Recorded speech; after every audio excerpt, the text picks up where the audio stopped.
I have decided from today that we will cut the importation of bananas into Burkina Faso.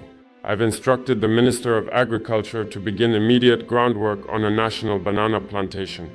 $100 million in funding has already been released. This is not just a farm, this is a vision. A vision that one day Burkina Faso will feed not just itself but the entire African continent. Ladies and gentlemen, welcome again to Ibrahim Traoré's era. Today we're talking about a decision that has turned heads across the continent and beyond. A $100 million banana project. A bold declaration to feed not just a country, but a continent. A farm so massive it could redefine agriculture in West Africa. And it came from a man who says very little, but when he speaks, the world listens. The question is, why bananas? Why now? And what does this mean for Burkina Faso and for Africa?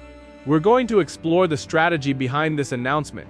We'll look at what the farm really aims to do, how it could shift economic power, and why this is more than just agriculture. It's about African independence. Burkina Faso is not a rich country by global standards. It has struggled for decades with food insecurity, drought, and heavy dependence on imports. For many years, bananas, among other fruits, were flown in from Europe, Latin America, and Asian markets. This created a system where millions of dollars were spent each year on something that can easily grow in African soil. So Traoré asked the question no one was bold enough to ask. Why are we importing what we can grow? Bananas are more than fruit. They are a symbol of self-reliance. They are cheap to grow, high in energy, and versatile. In many African countries, bananas are breakfast, lunch, and dinner. Yet the continent still imports them in huge volumes. Traoré saw the gap and decided to build a solution.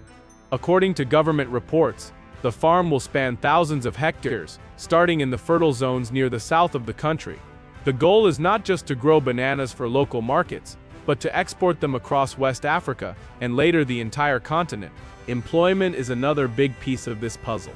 This project is expected to create over 50,000 direct jobs, and hundreds of thousands of indirect jobs across supply chains.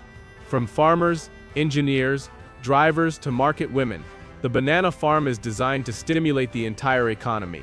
But let's be honest, big promises have been made before in Africa.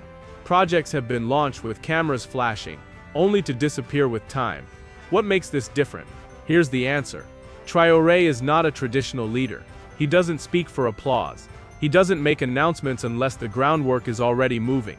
According to multiple sources, the funds have already been released. Land clearance has started. Seedlings are being sourced from local and international agricultural partners. He is not building for today. He is planting for the next 50 years. Now let's talk about what this really means. In today's Africa, food is power. Whoever controls food controls stability. Hunger leads to conflict.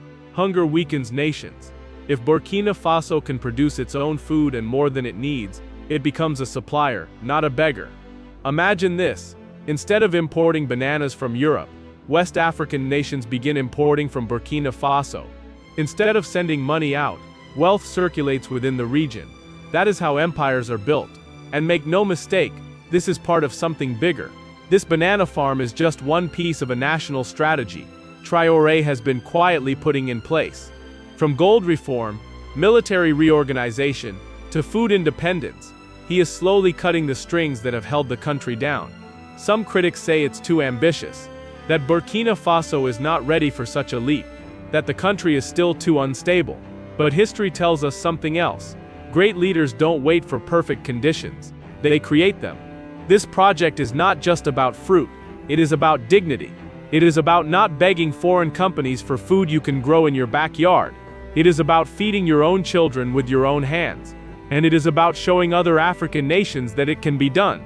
So when Captain Traoré said, "We will feed Africa," he wasn't dreaming. He was planting reality. This is more than a banana farm. This is a battlefield. A fight against poverty, against dependency, against doubt. And if it succeeds, it will change how the world sees Burkina Faso forever. So the next time you hear someone ask, "Why bananas?" tell them it's not just fruit, it's freedom.